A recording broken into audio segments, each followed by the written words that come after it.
não se turbe o vosso coração. Crede em Deus e também em mim. Na casa de meu pai há muitas moradas. Se não fosse assim, eu não teria dito: vou preparar-vos um lugar. Eu virei e vos levarei para mim mesmo. Vós conheceis o caminho. Verdades que mais profundamente descansam o nosso coração nas Escrituras é sabermos que Deus Ele cuida do seu povo com um cuidado providencial.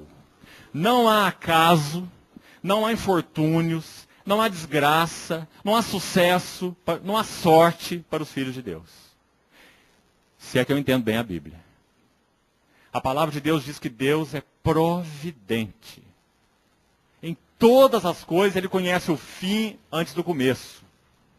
Eu sou o alfa e o ômega. Nosso Senhor Jesus não é como um fotógrafo que tirou uma série de fotos, né? Então ele vai revelar. E na medida que ele vai revelando, ele vai vendo a sequência cronológica das poses, uma a uma. Ele é aquele que vê o filme todo, antes de fazer a fotografia. Providência de Deus. Irmãos, há um livro que se intercala entre os capítulos 6 e 7 de Esdras. É uma observação que eu acho que você podia anotar aí. Entre os capítulos 6 de Esdras, localize aí, e o capítulo 7 de Esdras, que começa assim: passadas essas coisas no reinado de Artaxerxes, não é assim, capítulo 7? Entre os capítulos 6 e 7, há uma lacuna de tempo de 58 anos. Entre o retorno de Zorobabel e o retorno de Esdras, que talvez a gente compartilhe amanhã à noite. Qual o significado dele? Entre o retorno de Zorobabel e o retorno de Esdras, capítulo 6 e 7, há uma lacuna de 58 anos. Sabe o que acontece nessa lacuna? A história de Esther. Que maravilha, né? Porque você conhece a história de Esther. Sabe o que acontece em Esther? Esther é um livro onde o nome de Deus não é mencionado nenhuma vez sequer, mas onde a mão de Deus está por todo o livro. Você vê a mão de Deus na insônia do rei Assuero, que estava lá naquela noite que não conseguia dormir. Então ele falou assim: ô, meu secretário, me traz aí o livro das crônicas, porque o livro das crônicas é a coisa mais chata de ler. Então ele pegou o livro das crônicas para ele ler e o sono vinha. Não é? É só olhar lá em Esther, você vai ver. Ele pediu o livro das crônicas, dos reis que já tinham passado. O rei fez isso, o rei fez aquilo, o rei fez aquilo outro. Não é? Eu estou com uma insônia tremenda. Manda aí o livro das crônicas. E ele começou a ler o livro das crônicas, né? E vai. Só que ele não conseguiu dormir. Ele chegou num lugar que falava de Mordecai. Não é assim? Que tinha libertado o rei de uma conspiração contra ele. Aí ele chama o Amã e fala assim: olha, o que esse homem fez? Né? O que nós devemos fazer? Ele não identifica a pessoa de Amã, de Mordecai para Amã. Né? Ele diz assim: o que nós devemos fazer com um homem que livrou o rei de uma conspiração? E Amã estava achando um homem que honrou o nome do rei. E Amã estava achando que era ele. Né? Amã, no livro de Esther, é a figura da carne. Então Amã falou assim: você deve honrá-lo. Não é? Você deve preparar para ele um cavalo, fazer um desfile todo pomposo. Amã estava achando que era ele.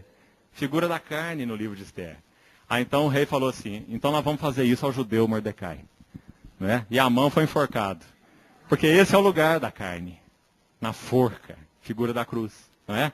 Os que são de Cristo crucificaram a carne com as suas paixões e concupiscências. Esse lindo livro de Esther. Então, irmãos, quando você olha o livro de Esther, você vê que foi a providência de Deus que livrou o povo de Israel do extermínio. Lá em Babilônia. Esdras teria morrido, Neemias teria morrido e todos teriam morrido.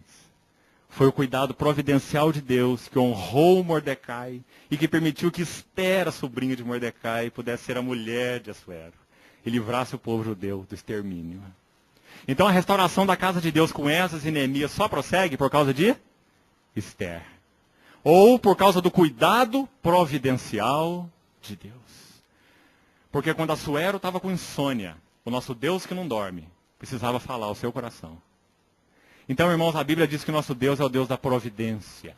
E quando nós nascemos de novo, Ele nos matriculou numa escola de 24 horas por dia. Não tem férias. É o Deus da providência. tudo o que ele faz visa conduzir o seu coração mais perto dele. O problema é que nós não entendemos a mensagem. Nós achamos que o diabo está causando problema, o vizinho está causando problema, essa mulher está causando problema, que nem o Jó, não é?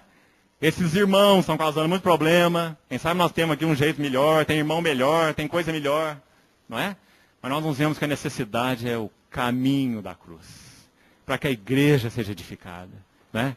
Então, irmãos, esses são os dois braços do trabalho da cruz. Por isso o diabo tem tentado assolar esse pilar que nosso irmão Glênio compartilhou na terça-feira. O pilar da soberania de Deus.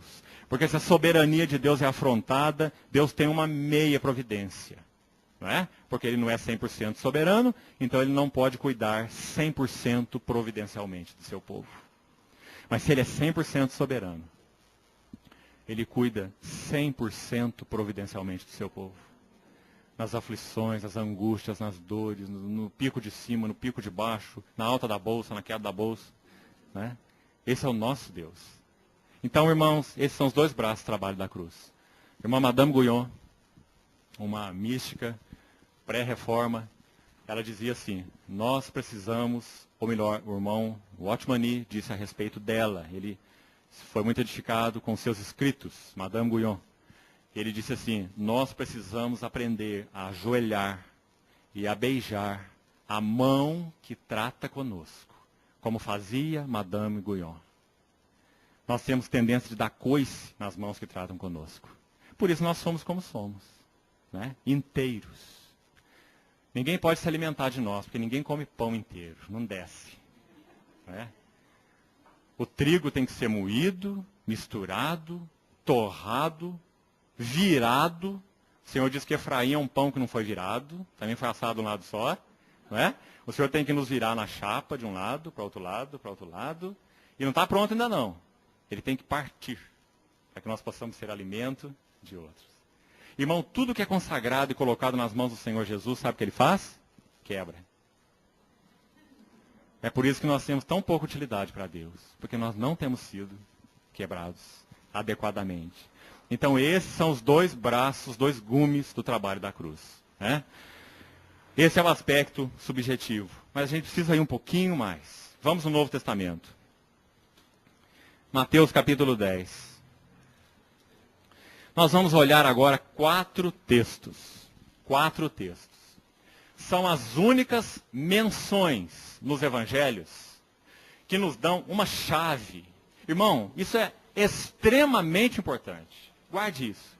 São 4 menções, somente 4, nos evangelhos que nos dão a chave para o entendimento do trabalho da cruz.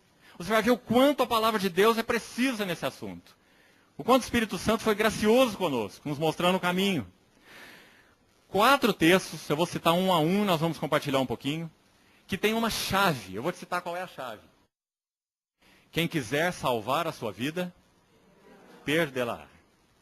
Mas quem perder a sua vida, por minha causa, achá-la. No grego, quem trocar a sua psique, vida natural, humana, né, mental, pela zoé, vida eterna, incriada, a vida que pertence a Deus. Uma vida que não teve começo, uma vida que não tem fim.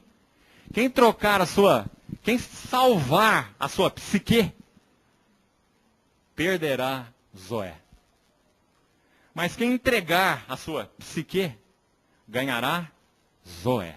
Vida de Deus, vida incriada. Esse é o processo de troca. Sabe como que isso é feito? Trabalho da cruz. Só o trabalho da cruz troca psique por zoé. É isso que faz diferença entre um cristão e outro cristão. Não é porque um andou mais, um estudou mais, um conhece mais, um erudito, o outro mal sabe ler. Isso não faz diferença entre cristão e cristão. O que faz diferença entre cristão e cristão é o trabalho da cruz. O quanto nós nos submetemos ao trabalho da cruz. O caminho da cruz é o caminho da maturidade espiritual. Então, irmãos, Mateus capítulo 10, primeiro versículo. Mateus 10, 37. Olha a chave aí. Perdão, a chave está no verso 39. Quem acha sua vida, perde-la. Quem todavia perde a vida, está vendo como é claro? Por minha causa, achá-la. Então, está aqui a chave. Agora nós vamos examinar a fechadura.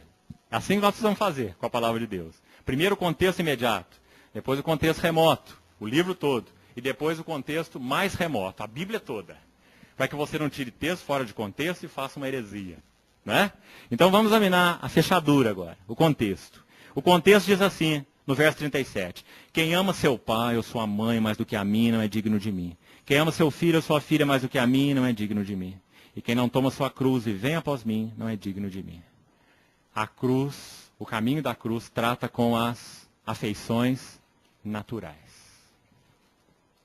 Não é claro? Nenhuma afeição natural pode suplantar nos nossos corações a nossa afeição por Cristo, o nosso amor por Ele. Tenho, porém, contra ti, apesar da tua ortodoxia, apesar do teu discernimento espiritual, igreja de Éfeso, provaste os falsos apóstolos e os achaste mentirosos, mas eu tenho contra ti, que abandonaste o teu primeiro amor. Arrepende-te, senão virei a ti e removerei do seu lugar o meu candeeiro, né? Ou o teu candeeiro, caso não te arrependas. Irmãos, igreja não é uma questão geográfica. Igreja não é uma questão estática. Igreja é uma realidade espiritual e a realidade espiritual é dinâmica. Ou nós andamos no caminho da cruz, ou nós não temos realidade espiritual da igreja. Quem ama seu pai ou sua mãe mais do que a mim não é digno de mim. A cruz deve podar as afeições naturais. Nós só podemos ter relacionamentos adequados quando Cristo é o centro em nosso viver. Centro das nossas afeições. Quando Ele é o foco, nós podemos amar como Ele ama. Quando uma irmã casada conhece a Cristo e se submete a Cristo, ela se submete ao seu marido. Quando o marido conhece a Cristo e ama a Cristo, ele ama a sua esposa. Porque Cristo amou a igreja e a si mesmo se entregou por ela. Então, irmãos, todas as verdades relacionais são derivadas do nosso relacionamento com Cristo. Não é? Todas as verdades relacionais são derivadas do nosso relacionamento com Cristo. Por isso o Senhor Jesus nos ensinou assim. Agora, sabe, nós amamos a nós mesmos de uma tal maneira entranhada e encarnada que nós não abrimos mão desse monstro chamado eu. Nós não abrimos mão. Nós precisamos que essa obra venha de fora. Essa obra tem que vir de fora. E ela vem de fora. A palavra de Deus é viva e eficaz. A providência de Deus está agindo, o Espírito Santo abrindo nossos olhos para ver a providência. Só por isso nós podemos ser transformados. Porque se nós formos entregues a nós mesmos, irmãos, o nosso inferno somos nós mesmos. Não sei se você já reparou, em Romanos capítulo 1, 3 vezes, capítulo 1 de Romanos, Deus mostra como que Ele julga suas criaturas que se apartam dele. 3 vezes em Romanos 1 você vai achar a expressão, Deus os entregou. 3 vezes. Sabe o que Deus precisa fazer para que nós sejamos julgados por causa dos nossos pecados? Nada. Ele só precisa se afastar de nós. O que nos mantém, preserva e limita são as ações de Deus. Se Deus se afastar de nós, nós ficarmos entregues a nós mesmos, nós nos devoramos uns aos outros. É isso que está escrito em Pedro? Se vos mordeis e devorais uns aos outros, vede que não sejais mutuamente destruídos. Esses somos nós. Essa é a nossa capacidade, né? Antropófagos espirituais. Né? Será que você se reconhece assim, irmão? Será que você sabe que você e eu somos assim, de verdade? Você acha que porque você foi salvo e regenerado no teu espírito, agora você já é um santo anjo do Senhor? Né? A cruz precisa trabalhar fundo nas nossas almas, né? Para que o Senhor obtenha a sua glória. Então a cruz trata com as afeições naturais. Você sabe muito bem que esse texto, a palavra de Deus não se contraria. O Senhor Jesus diz, honra o teu pai e a tua mãe. Aí ele usa uma palavra aí que diz, quem não odiar o seu pai, não pode, que isso, Senhor? Eu vou odiar meu pai, eu tenho que honrar meu pai? O Senhor está se contradizendo na tua palavra. Odiar aí no original significa amar menos. Um amor subordinado, não é um amor focal, não é um amor central. Porque todas as relações são derivadas da nossa relação com Cristo. E só podem ser acertadas se estiverem nele. É por isso que não tem casamento que funcione, igreja que funcione, sociedade que funcione, não é? Por método nenhum, a não ser que Cristo seja o nosso centro, o nosso foco.